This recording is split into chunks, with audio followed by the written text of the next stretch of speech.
What's up, everybody, and welcome back to the Anything Better podcast with your host, Paul Virzi, Bill Burr, producer extraordinaire, the Greek freak, Andrew Themeles, and you guys are listening to episode 32. Now, I have to say this, Bill. I don't know if you felt it on your end, but I felt it. I got a ton of shit. Andrew's laughing. They crucified me for forgetting 31 Reggie Miller. They crucified me for forgetting 31 Mike Piazza. They were just going, and then they were going, oh, Paul, yeah, no wonder why you forgot Reggie, because they were sending me the choke shit with the Knicks.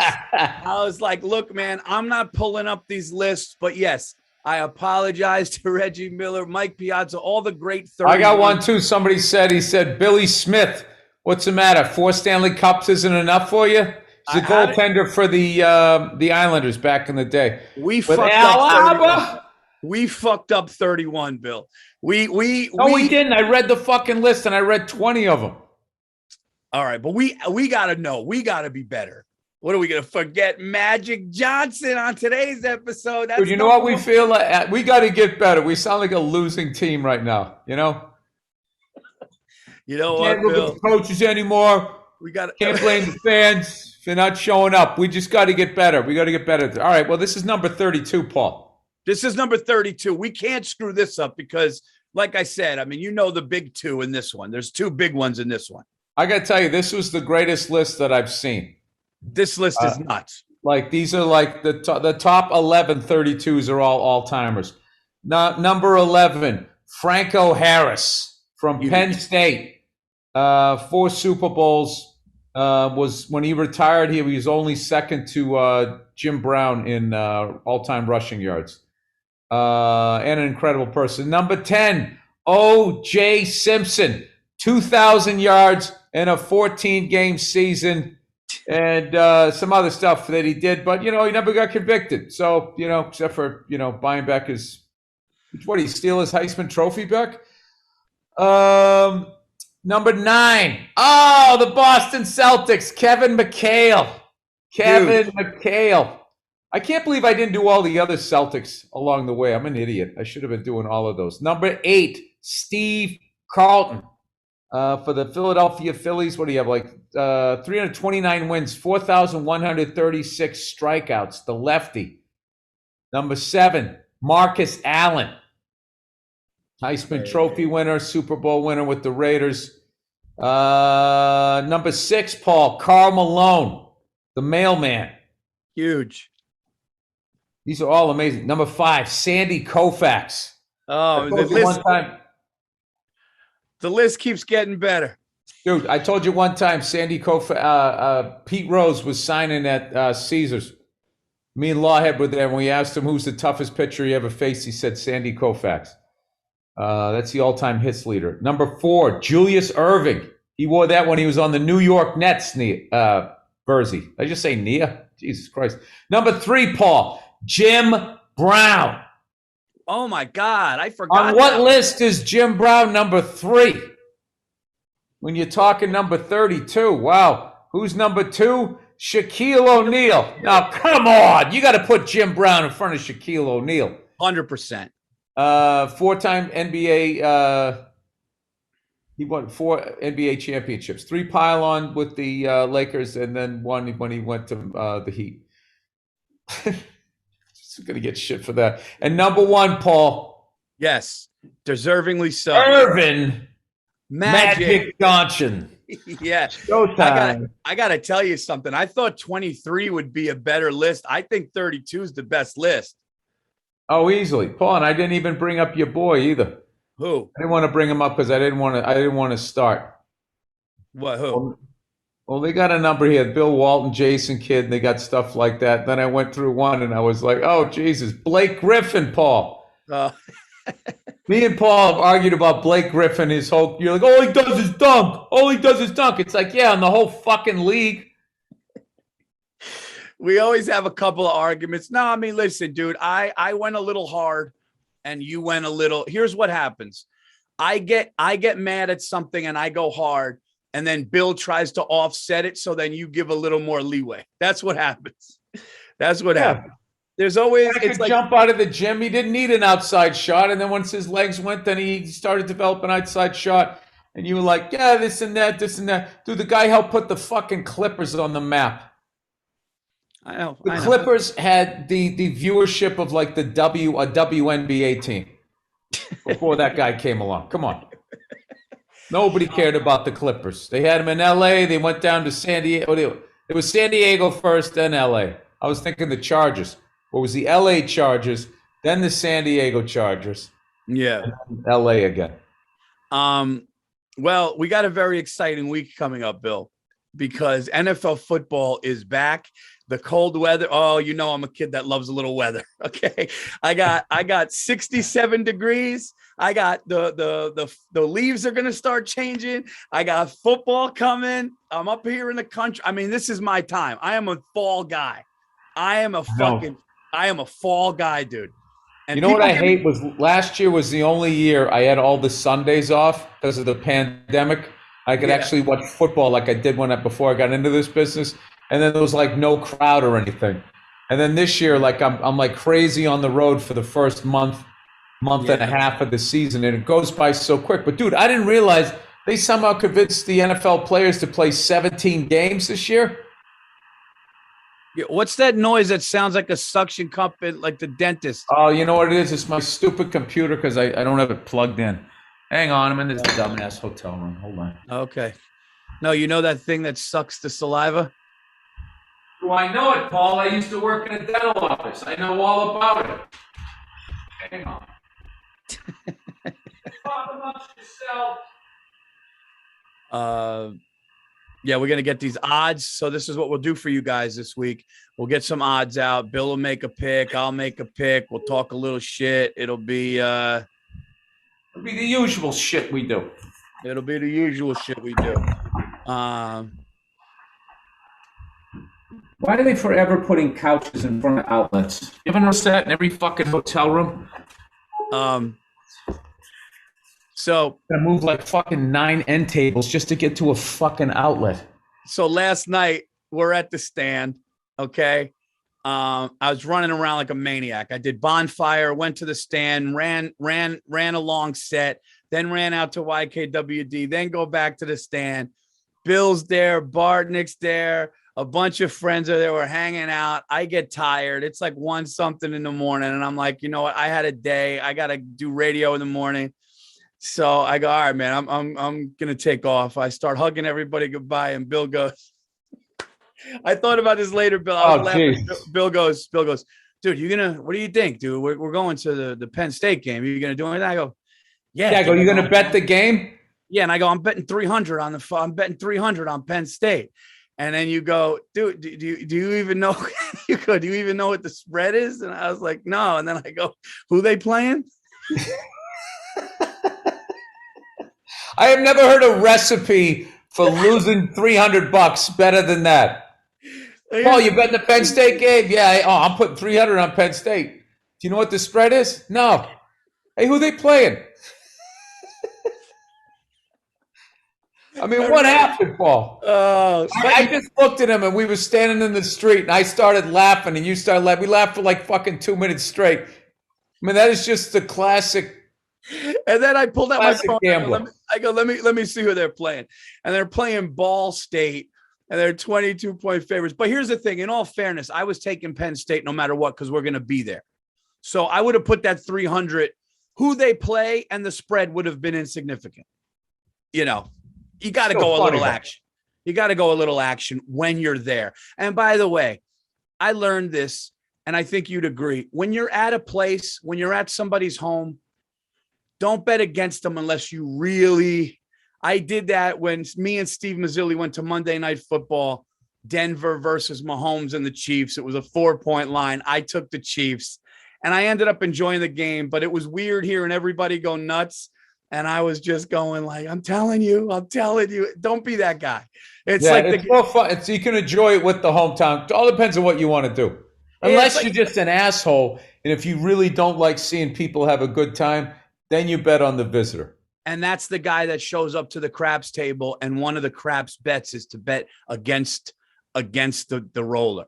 So Is that the everybody's don't pass or the pass bar? I always forget which that is. everybody's clapping. Come on, man, get that 9, hit the point. And then there's a one guy who like puts it on. I think it's the come line. And when you do that, and then all of a sudden he's basically betting that you're gonna crap out before getting the 9, and it's just such a shitty. It's like that guy's not at the casino. I know. And then all the dumb degenerates around the table like, "Oh, you jinxed him! You jinxed him! You jinxed the shooter!" It's like this is literally a game of chance. I always love those guys who sit there before they throw the dice, and they got the way that they the numbers that they want to be saying, and then and you still lose. I also hate like when you're at the crap table and you're finally winning some money. You're like, all right, bring me down on that 6. And everybody's like, oh, it's like, am I supposed to leave my money out there until this guy inevitably craps out? If I just leave it there, I'm going to lose it. At what point can I collect my winnings? Oh, that's great. I don't like craps, dude. Craps is like. No, I don't like when the table's hot and then they stop. That's on purpose, dude. I got pissed at a dude. What they do is if a guy's got like 4 points in a row and the place is going nuts and they're handing out money. Yeah, they come in with the new dice. Switch with a new guy. They start doing things. And I remember sitting there and everyone's looking around and I just looked at the guy and the guy gave me the look like, yeah, that's what we're doing. I go, dude, I literally said, dude, this isn't right. I go, we're having a good time. Like, let this thing. And he was just like, doing the stupid, like they know what they're doing. Like, let's calm this table down for a little bit. House is taking a little bit of a hit. But my thing is like, what are they actually doing? Because it is a game of chance, but there's something about you. They're fucking with the vibe.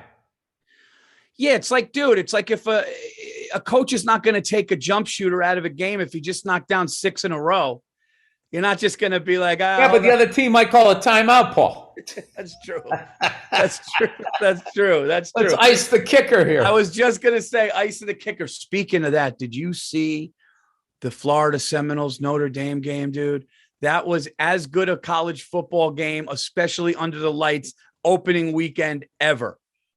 No, ever. I was working I was doing a casino in Bethlehem, Pennsylvania, which I'd been to before. Dude, you pull into that thing and you just see like the rusted remains of how this giant steel mill, dude. When I tell you it's like 5 football fields long, and they knocked down part of it to put the casino up. I mean, dude, that was like one of those things where you didn't have to fucking pass the 3rd grade in that town. It's just like, oh, I'm ending up at the mill.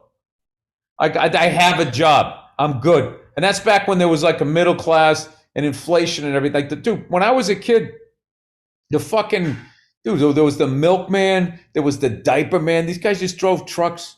They just delivered milk. It was like doing a fucking paper route as an adult, and you made enough money with inflation to buy a house, and you could have a stay-at-home wife if you wanted to. As much as I love my life, I got to tell you something. In another life, I don't want to be the diaper man. Be the milkman? You kidding me? Collecting the empty bottles, putting the fucking new bottles in the thing. That's it. Hey, how you doing, Mrs. Johnson? Gang, gang, gang, gang. Just backing out of the driveway. You fucking, what do you give a shit? You got your little lunchbox? I'm just saying as far as like not stressing out. Oh, no, I know. I told you, I used to fantasize about having a job like that. Those trucks with the doors, they open from all the way to the top to the bottom, smoking a stick coming down the street. Nobody gives a fuck because it's the 70s. Oh, that's the best. Listening to your music. Just listening to your music, knowing, having your favorite parking space for lunch. You go under a tree. Yeah. You go under a tree. Your wife can't call. Bring fucking this home. Yeah, you got an AM radio listening to a ball game. I mean, there was a moment there. There was a moment between like it was like World War II and like the 80s. There was this little fucking window where if you didn't have to go to Korea or Vietnam, if you somehow, I don't know what, got out of that, because there was a bunch of bad shit happening. But I'm just saying, civil rights. There was a lot of bad shit going. But if you were a white guy driving a milk truck, you were the king of the world back then. I remember the America I remember, Bill. But the America I remember was walking from my grandmother's house to the candy shop in Yonkers, and it had a pizzeria next to it where they made these amazing Italian ices. It was called Dunwoody Pizza. It's still there. But if you went into the candy shop, they had a couple of video games back there, arcades that where you put quarters in. None of this swiping a card. Like you would have to go in there with quarters and it would be like the old school arcade. And you would go in there and we would go and we would buy like a pack of Starburst and just huddle around this arcade game to get the highest score and go back. And it was the shit, man. It was like when Mike Tyson Punch Out came out, those games, dude. By the way, you can buy those now. They make like, and you build them. You could buy them for like $300 to $400 and they come in like, box it like, but you have to put it together, but it actually looks like the arcade. It's just a little smaller. So wow. I'm gonna do that, man. Like NBA Jam with the 3-point. He's on fire. I want to get that and maybe just put it in, like Lucas will lose his shit if I put that in his room.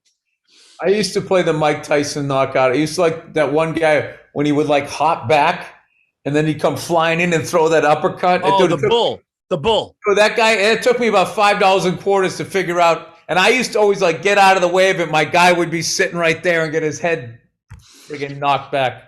Did you guys have an arcade? Like you had a big arcade where you lived? Yeah. I used to play a game called Elevators that everybody forgets.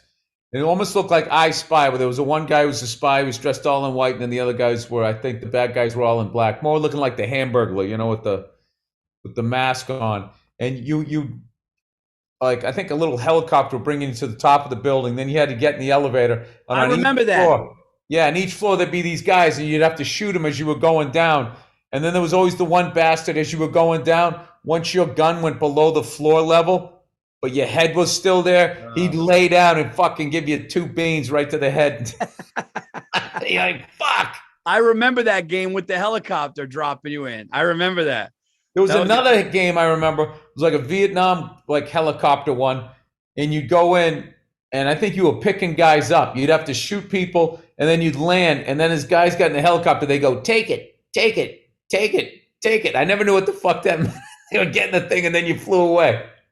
There's like one guy out there listening right now remembers that game. Somebody's going to Choplifter. It was called Choplifter on regular Sega, like the 8-bit, the original. It was called Choplifter. Yeah, it'd come in and they'd shoot the bombs at you, and you'd have to try and take off before.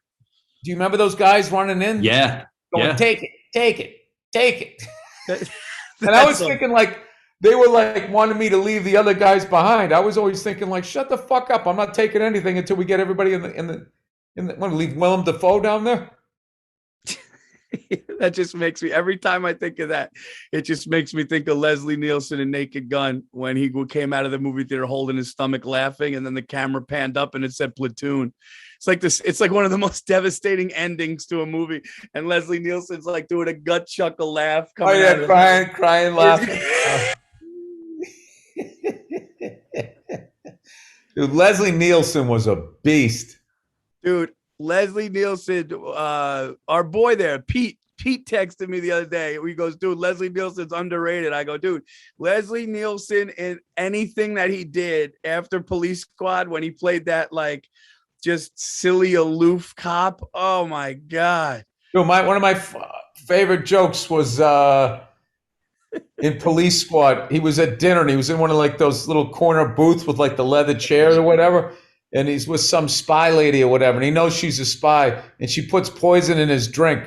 So he goes to drink it, and he just starts coughing for like fucking 30 seconds. And then he just stops. She goes, "You all right?" And he goes, "Yeah, wrong pipe."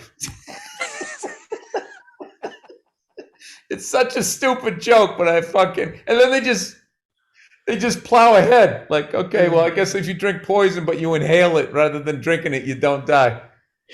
He goes, don't you worry. We're going to spend every waking minute finding out who did this. Now let's go get a bite to eat. It's just dumb. What about the naked gun when he goes up and he's bribing the rat, going like, hey, you know where so-and-so is? No, how about now? Okay, he's down there. Oh yeah, what time did you see him? The guy's like, I don't know. And then all of a sudden he starts paying Leslie Nielsen. He goes, I don't know. My memory ain't so good. He goes, yeah, well, how about now? He goes, it's coming back to me. And then he goes, can you spot me at 20? Yeah, he starts giving him the money back, dude. It's the fucking funniest shit ever. Oh, no, dude. Leslie, Naked Gun. I say Naked Gun and Airplane are still in my top 5 funniest of all time. It's just, there's a joke every 30 seconds. And when you still watch them, there's something else. Dude, when he calls the strike on the second one before it even gets in there, the strike two, the ball is still coming to the catcher, and he goes, two. I like, but and he does that little thing with his hand. He goes, Steve. And then he fucking starts dancing, and it's clearly not him. He's doing a split, dude. Oh my god, dude! I saw that. I was working. It was one of the great days when I was younger. I was working in a warehouse. And we had our Christmas party that night, and we all got together early. All the knuckleheads. I think we were all fucking underage. I think we already started drinking, and we went to go see that movie. And we just fucking were just hitting each other, just dying laughing. And then that night we went to the Christmas party, got hammered. Just had a great time until the boss kind of looked at us like, what the fuck? You guys are all underage. Dude, it literally took us till we were fucking blind drunk before he finally dawned on him like, hey, we probably shouldn't be having this. And we all drove there. And we all drove home because it was the 80s. How old were you? 19? No. Naked Gun came out when? 88 or 89? I don't know. One of those. I think 89. If it came out in 88, I was 20. If it came out in 89, I was actually of 89? age. But I was still shit-faced. 88. 88. Wow. Okay, yeah. Oh, yeah. Yeah, I was fucking hammered. And then it was fun. Oh, no, and then 89. That's right. Christmas 89, I was arrested for drinking and driving. We saw it, Paul. We saw me going off the rails. There was nothing we could do. Fortunately, I didn't hurt anybody else. I opened for you in Ottawa one time when we did that long Canadian tour. And I looked on the wall in that Ottawa theater that we were in, and they had all pictures of Canadian comedic actors. And I saw Leslie Nielsen, and that's when I didn't know he was Canadian, but that's when that's when I saw a picture of him, and I was just like, oh, he's Canadian. And they were like all proud. Like he was like next to like Jim Carrey and all that. Guy's a beast, man. Rest his soul. It's Cigars International, everybody. Is there anything better than smoking a cigar in the right setting? You know the answer to that. It's no. Whether you're working from home or just kicking back for a long week, there's no better way to relax than with your favorite stick. And Cigars International has the deals and selections to meet all your cigar needs. Cigars International is home to the largest humidor in America. All the brands you know and love are available here, from the big top selling national brands to small boutique cigarette makers. Cigars from Nicaragua, the Dominican Republic, Honduras, Ecuador, the Bahamas, America, you name it, they've got it. They have great cigar deals, from their daily cigar deal of the week specials to their cigar of the month. Don't know where to start? Well, don't worry. They're the kings of making all-star sample packs. They actually sent me a sample pack, and that Aurora they sent me, man. They sent a couple of really good ones. Right now, Cigars International is offering our listeners a free, the CAO Flathead V660 Carb 5-pack. That thing sounds like it's going to take you to fucking Mars. I always think it's a V8, Flathead V8. For any order over $50. To take advantage of this free gift, simply go to cigarsinternational.com and use promo code anything when you are ready to check out. That website is cigars with a S, international.com. Go right now and use promo code anything for a free CAO Flathead V660 Carb 5-pack. They have great cigars. They're fresh all the time. Go to them. Okay, Policy Genius. To properly provide for their families, most people need 10 times the life insurance coverage that they get through their employer, the tight bastards. Why Policy Genius? The licensed experts at Policy Genius work for you, not the insurance companies, so you can trust them to help you navigate every step of the shopping and buying process. That kind of service has earned Policy Genius thousands of 5-star reviews across Trustpilot and Google. And eligible applicants can get covered in as little as a week, thanks to an award-winning policy option that swaps the standard medical exam requirement for a simple phone call. How you feeling? I feel great. Okay, you're covered. The exclusive policy was recently rated #1 by Forbes Advisor. higher than options from Ladder, Ethos, and Bestow. Or Bestow, sorry. Bestow, what a dummy.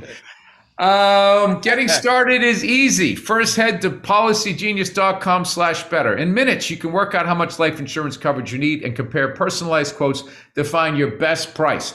When you're ready to apply, the Policy Genius team will handle the paperwork and scheduling for free.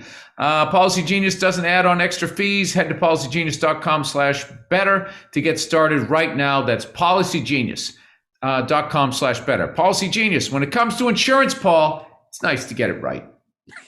Yes, it is. So let's get into this for a second, Bill. Let's do a little. We're going to get into the football later. We're going to get into the gambling and stuff later. But I do want to talk about, since football's coming back, because this is a funny thing about you. You always did this, even during the Patriots' great years. I would say to Bill, what do you think? What are the Patriots? You guys are going to crush this year. And Bill he always took the conservative. He always took the, listen, man, it depends. Our defense, we made some. He never would go, oh, no, this is our year. What is your optimism level of this new Jones kid you got at the helm? What do you think you guys are going to do after kind of last year, losing the starting quarterback and doing all that? Do you think you guys are a 500 team? Yes. I definitely think we're a 500 team.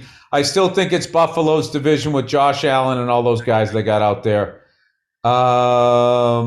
I think it might take us a season or two to get up to where they're playing if Mac Jones is what everybody is saying he is. But last night when I was at the stand, another comic who knows somebody connected with in the 49ers organization was saying that Mac Jones is the real deal. And when I got excited, I saw the look on your face. It bugged you as a Giants fan. And then you were just like, yeah, that's good. The Giants, they got a good O-line. They got the good O-line. We're going to be all right. No, I said if they have a good O-line. But no, I want to see you guys do good. No, I know what it really was, your quarterback ran down the field and tripped over nobody. So you're thinking like, what do we got here? Do we got another butt fumble guy? Dude, the Giant. I mean, the guy should have had a Jets uniform on when he did that shit, Paul. You know that. I know that. Yeah. Well, the only reason why I give it a pass is because he scored on the next play. They scored. Oh yeah, no, thank God he did. But that play, because of the fucking internet, will live on in infamy. But hopefully, it'll be something that he goes back and can laugh at. But they should have a 5-minute collaboration video of white guys doing shit like that, dude. That one when I remember I called you one time and I go, dude, please tell me you saw that white dude with the dunk, and you just go, oh no, what happened? He dunked. He was alone. He dunked and held the thing, and then his body flipped. Like it looked like it was almost impossible. It looked like he had a fast break. He went up, dunked, held the rim, his legs, and then his body just flipped over. It was one of the. His legs kept going. His legs kept going. It was almost like an Olympic event. It just flipped over, and he plopped down, and people were like, "What just happened?" It was brutal. Oh Jesus! Yeah, well, it was brutal. The butt fumble. I mean, it's just, yeah. Yeah, you know how we are. We don't have the explosive game. Shit. What was I going to say? You just reminded me of something about what we were talking about last night. Oh, no. I was going to ask you, do you think the pitiful NFC East last year, where you could have like 5 wins and win the division, like, what do you think is going to happen this year? Did Cam Newton sign on anywhere? Because I know people saying maybe he was going to go to the Cowboys. He hasn't. He was going to go to the Cowboys or Texans, and I didn't see anything happen. They're saying, this is what they're saying. They're saying the Eagles are going to be the worst and that they're not going to do much. They're saying that it's all about the Giants O-line, but the Giants are set up with more weapons. But they're also saying Dak Prescott could come back now that he came back, that he's going to have a breakout. So, and the defense of the Washington football team is incredible. So everyone's got Washington coming out of the division, with the Giants maybe having a chance for it, and then whatever. I don't know. I'll say this. I think that the New York Giants are going to win the East, and I think they're going to be 9-7 or 10-6. That's what I think. Here's what you got going for you. The Redskins, I guess they're okay, but that franchise has been screwed for a long time. You're telling me the Eagles stink, so I'll take your word on that. And That's then what they're saying. I don't know. The Cowboys. The Cowboys' problem has been their owner for forever. Forever. He caught lightning in a bottle with Jimmy Johnson and made the guy leave. And ever since then, dude, it has been a shit show. Yeah. It's been a shit show. So I just don't think that, I don't know. You kind of got an easy division there, Paul. All you guys got to do is get your shit together this year. We do have an easy division. You rattle off. That's like back in the day, the Patriots. Every year, you win like 6 games out of the gate. Although the Dolphins usually split with us. But, the Bills sucked. The Jets sucked. There was 4 fucking wins right there. The Dolphins we'd split with. So right there, we were already 5 games towards, being at least 8-8. I feel like you guys are in that right now. Is Saquon Barkley going to come back? Yeah, I think he's coming back week 1 against the Broncos. So how are the Broncos? They always play the Patriots stuff. They're got a new quarterback this year. We'll see what happens. But, I think the Giants have weapons now, and I like Daniel Jones. They got Teddy Bridgewater? Yeah. So he went, where was he, with the Panthers last year? Yeah, he went from the Saints to the Panthers to now he's on the Broncos. I love Teddy Bridgewater. I think he's great, but, he's got to stay healthy, and I don't know if he's got the weapons the Giants. The Giants have weapons, man. I'm not even just saying that. The Giants have weapons. It's just a matter of if they can protect them. That's it. All right. I don't know why the fuck we don't just – why – teams, everyone wants to draft the gaudy big name receiver, just draft a fucking moose from Wisconsin. Just draft a moose up front to just block you, man. That's the name of the game, dude. You get a decent to above average quarterback with a good coach and a good line. That's what you need. And I know, but those flashy guys sell the tickets. I know. Yeah, I know. What are you going to do, man? We'll see what happens. I'm just, I'm scared because I'm like, if this guy's running for his life again, it's like, what's it going to take to just change the draft method? I think that Eli Manning lost 3 years of his career. You said one time, you go, I think Eli could get 3.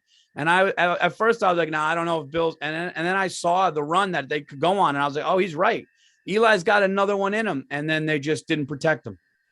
From 2015. I still did great, but I was a big no Patriot fan, doesn't know that Eli plays big in the biggest moments. The guy just cool as a cucumber, and if anything, the Giants for a while used to always say they would play to the competition, doing that crap, to use that cliche.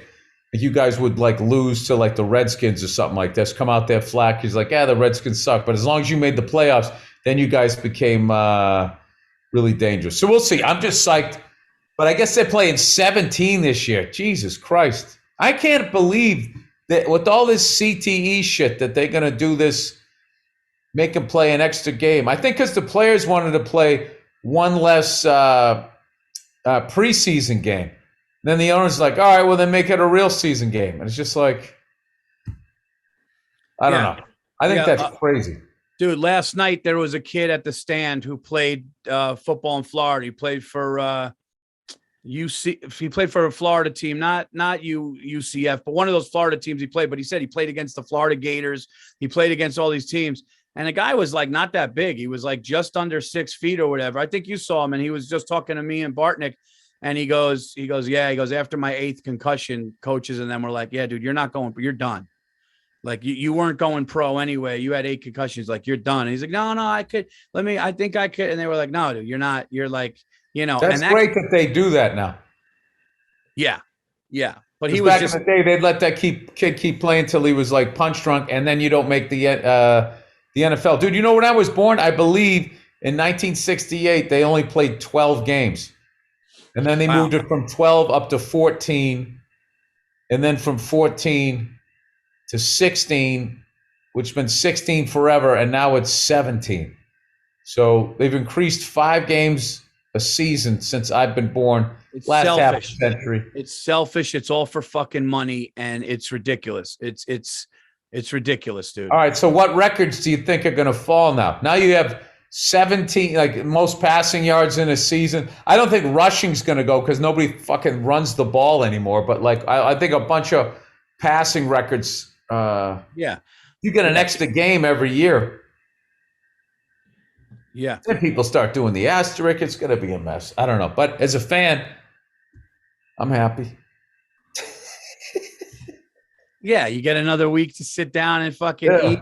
Yeah. It's, I got to figure out how to sign up for that fucking NFL package on my, my computer because I'm going to be in hotel rooms the whole time out here. Yeah. You could get the NFL package on an app on your phone and then cast it, I think. Oh, I can do that? Yeah. Yeah. All right. You just get the NFL package on the phone and then you can cast it. Jesus. Anyway, so my wife and I last night, we got into it. She goes, not into it, but she was right. She goes, did you get a hotel? And I go, nah, get one. I'll book it online, And then I tried booking online. And then at 2:00 in the morning, I found out that it didn't confirm. So I was walking around Times Square, hot, sweating, 2:00 in the morning with no place to sleep. And then I call you and I go, hey man, I go, and then I go, dude, you got a blanket? No, the best was you go, yeah, well, you could come here and, crash on the couch if you want. I was like, yeah, I just need 6 hours. And then I go, you got a blanket? And you were like, I don't know. And I was like, yeah, I don't know. Yeah. I don't have an extra blanket here. I fucking use that rug behind you. No, dude, I was just like, you just see me fucking.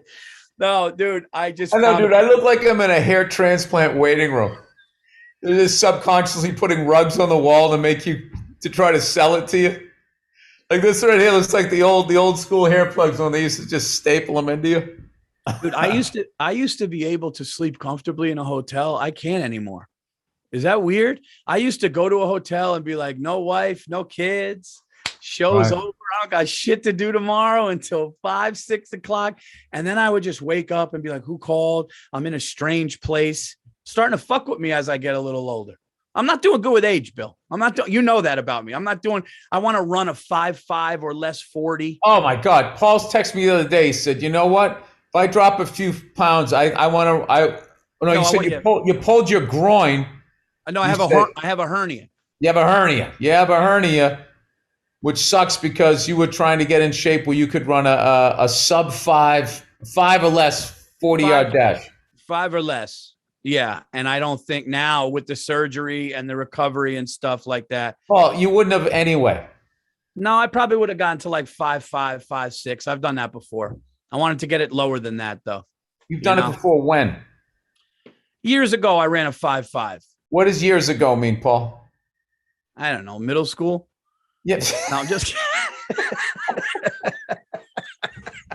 I know you went for the joke there, but I know that's true, dude. Oh, I was young. No, I was younger, but I'm faster now. I'm faster now than I was. I'm faster now than I was when I was in high school, I think. I'm stronger. You know what I mean? I know how to run more. I know. You're not, Paul. I've seen pictures of you. You were a wire. You were a beanpole when you were in high school. I've seen the pictures. I've seen you on the beach. I couldn't believe it was you. Yeah. Yeah. Now you look like Jerome Bettis. So you're not doing it, dude. I know. You're not, dude. Do you realize in the last month you told me that you could compete in the Olympics, you'd make a great president, and that you could run a sub 5 or 5 or 5. I would be happy with 5. I mean, you think I could definitely beat under 6, right? I could definitely beat. No. You think I go over 6? Yes. No. If you ran a 5 something, whatever, back in high school, and you were like 25, 30 pounds lighter, yeah, dude, you're not running a fucking 6. Dude, 6 is slow, man. I think I ran like an 8 in high school. What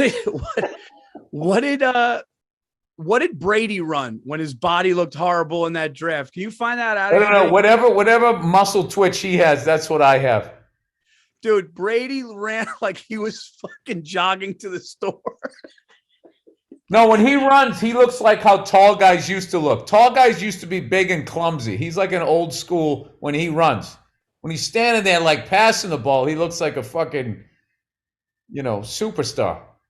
He ran a 5.2. Okay, he ran a 5.2. Okay, 8.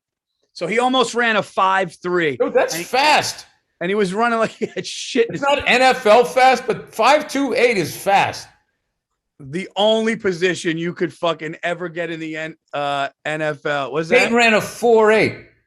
Yeah. Dude, for a 6'5" white guy, dude, that is fucking flying. Yeah, that is, dude. That is great. Rogers ran, wow. 4.7. Yeah, dude, Rogers is an animal, dude. Rogers is an animal. Who else should we look up? With Russell Wilson. What did Russell Wilson run? Ooh, I'm going to say 4.6 or under. I'd say 4.4. That's wide receiver shit. What do we got? What do you say, Paul? Over under 4.4. 4.6. 4.6. Over 4.4. All right, I'm taking the under. Ooh. Bam! 4.55. You said 4.4. I said first. That's right in the middle. No. But I said over under. I thought we were going over under on a 4.6. Oh, okay. All right. But I didn't clarify it, so I'm not going to take that. You're sitting there acting like we weren't even betting money there, Paul. Why would I do that to you? Dude, I'm going to do this. I'm going to tape it, and I'm going to send it to the show, and we're going to play it on the show. I got to figure out what I could do. I'm going to – 6 is almost insulting me, Bill. Deion Sanders, 3.9. What? Paul, can I tell you something right now? Can you please not go out and time your 40? Because you're going to get hurt, and then you're going to get depressed. And you're one of the few rays of light in my life. I can't go out on the road with you in my mindset. We'll fucking do a Thelma and Louise in a Hertz rental car. Right into the Niagara. It'll be epic. How come I didn't know Deion did a 3.9, dude? I thought the fastest time was under 4.2. 3.9 is like... I didn't think anybody ever got a 3. Dude, I've never even heard of that. 4.11. Well, yeah, okay. There's different numbers here, but it looks like 4.11s. Nobody's 1989. Yeah, nobody's broke 4, dude. Nobody. I mean, somebody might, but like that's like Usain Bolt shit, dude. That's like that would have been great if he was a receiver, dude. They asked him. They go, dude, just be a receiver for a couple. If Usain Bolt off the line, all you'd have to do is just chuck it up. Nobody. He would go past the safety. It would be hilarious. No, but those guys don't. But he's never been hit. So what they do, they give him that inside a 5-yard chuck. No track guy can deal with that. They just take off when they run with the wind. All of a sudden, you got some lunatic from the SEC hit you in the mouth. He's not going to like that. I'll tell you what I can't do. Okay, I've said a lot of things on the show that I can do. You want to know what I can't do? I can't fuck with weights, dude. I don't know if it's my shoulders or just, but like I can't, like even like I bet you, like what 45 on one side. Each big one is 45, dude. I don't think I could do 2 on each side more than. Why would you pick up a 45-pound dumbbell at your age? No. I mean a bench press. Oh, bench press? Like a bench press. Yeah, that's 135. Why would you do that to your shoulders? Yeah, dude. It's like that exercise, especially if you do it wrong, which most people do, myself included, will fuck your shoulders up. You want to do independent dumbbells, right? And you want to do light weights, higher rep, the older you get. All that being like super strong and all that shit, that's for the kids, Paul. You're in your stretching, lean and mean years. I'm telling you, dude. I'm telling you. Yoga, going for walks, those foam rollers. I mean, young kids should be doing that too, but like you can get away with it for a while. But I'm telling you, man, like, Paul, you got to let that shit go. Oh, being an old man is the shit, man. Being an old man in shape, dressing sharp, but like an old man is the shit. It is. Now it just went higher. Yeah. Now Deion went 4.27. Yeah, it's 4.27, and there's like internet rumors, and they said there were street rumors back in the day that he ran like that. They said he crab walked a 4.11. So There were a lot of rumors back then of people saying that he did it in crazy time, but because no internet, they couldn't check. And even with the internet, apparently screwed it up. So, but yeah, 4.27. That's what he did. 4.27. All right.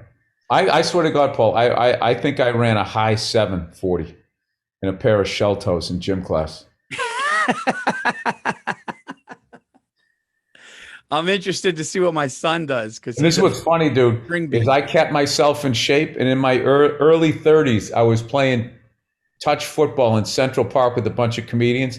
And the first time I ever heard somebody say, watch Burr, cover Burr, he's fast. And I almost fell down laughing. I was like, I am not fast. You guys are out of shape. I was slow when I was 18.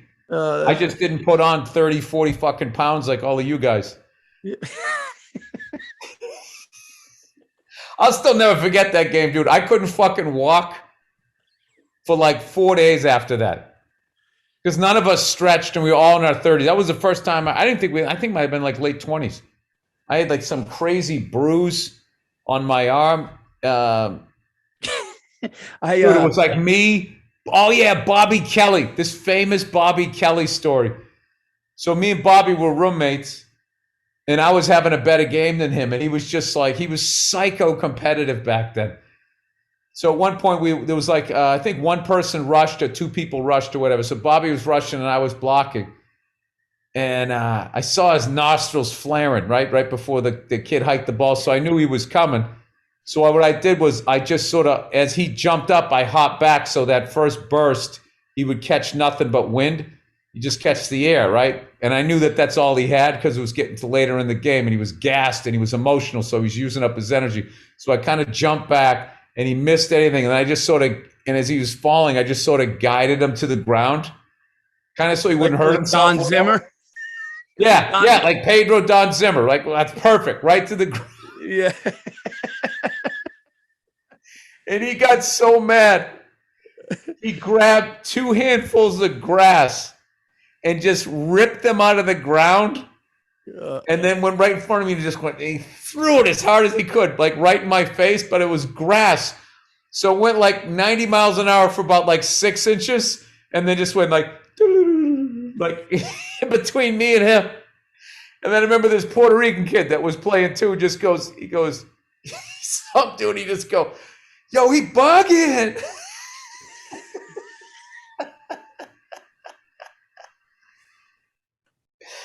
Oh God, that's great, dude. I've teased him about that like once every 3 years for fucking, I don't know. We played like, what was it, 20-something years ago. That's great. But yeah, we had a great time. And I remember some fucking white lady came over. You can't play football over here. I think she owned like the apartment and she was looking down onto whatever the fuck it is. What do you call it? Grand Central Park? Central Park? Yeah, Central Park. I love pickup football games. We made we went big. We would get like 8-on-8, and I would always play quarterback, and they knew what I was doing. And I would just go I would say to the fastest guy, I go, dude, just run a post as fast as you can, just beat them. And then I would look away. So I would look this way, and then I would just turn and throw it that way. And it would always catch. It was so fucking fun. It was so fun. But then you started to get older where if you got because we played tackle, and that's when kids would start to get, that's when kids would, like when you were in like. First time I messed up my back.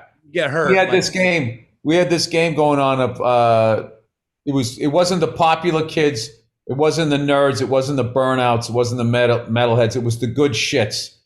That's where I hung in the grade. I was a good shit, but I wasn't fucking cool and I wasn't like, a spaz or anything. So we just started this game that started off like 4-4. And we get these stories and we would be talking about it at the cafeteria and everyone would be laughing. And then each week more and more, dude. And it finally got to the point, it was like fucking 11-on-11. And it was fucking insane.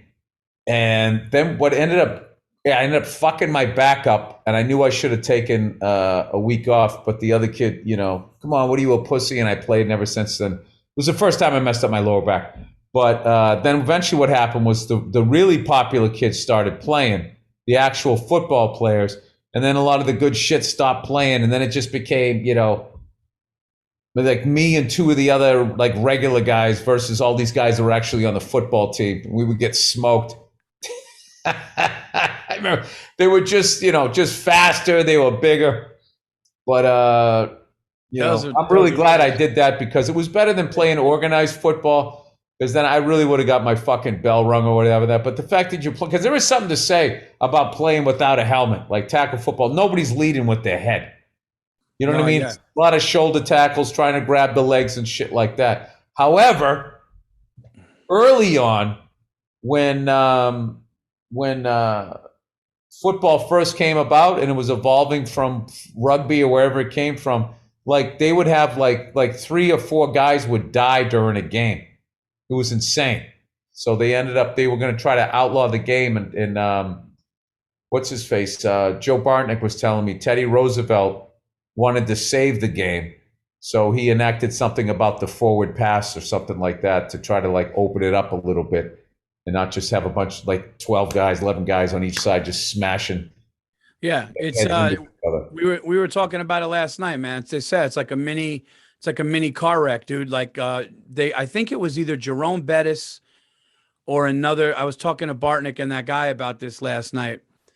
They showed a video. Jerome Bettis was watching a video, or an active running back was watching a video of an older running back, or like a current running back that was at the end of their career get out of bed.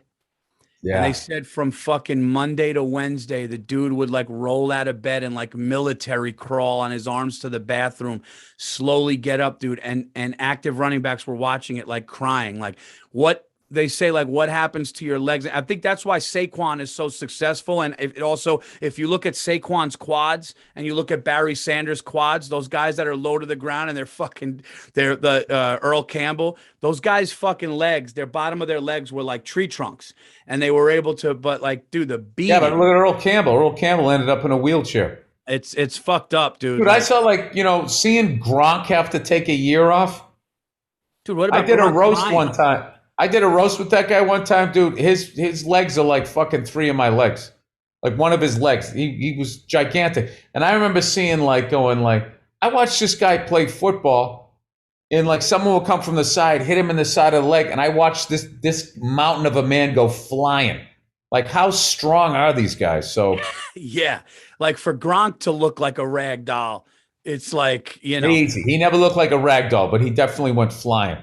No, I mean when they took his legs out though. But yeah. I remember I put my hand on Von Miller's and the draft night. Willis goes, hey, why don't you come down to this? Dude, I went like this to Von Miller, and it was like I put my hand on a cinder block. I couldn't believe that a man that big and it was that fast, and like it was like touching marble. It was. He wasn't even flexing. No, dude, he was relaxed at a party, standing there in like a t-shirt, and I just went, and it was like touching a wall. It was like these guys are. I remember taking it from. I was like, dude, this guy's fucking nuts. But guys, coming down to it real quick. September 15th, I will be at the Punchline in Philly running my hour. And then I will be at Levity Live on the 16th and 17th running my hour until I ultimately shoot the special on the 18th. Tickets are still available. They're going for the Saturday.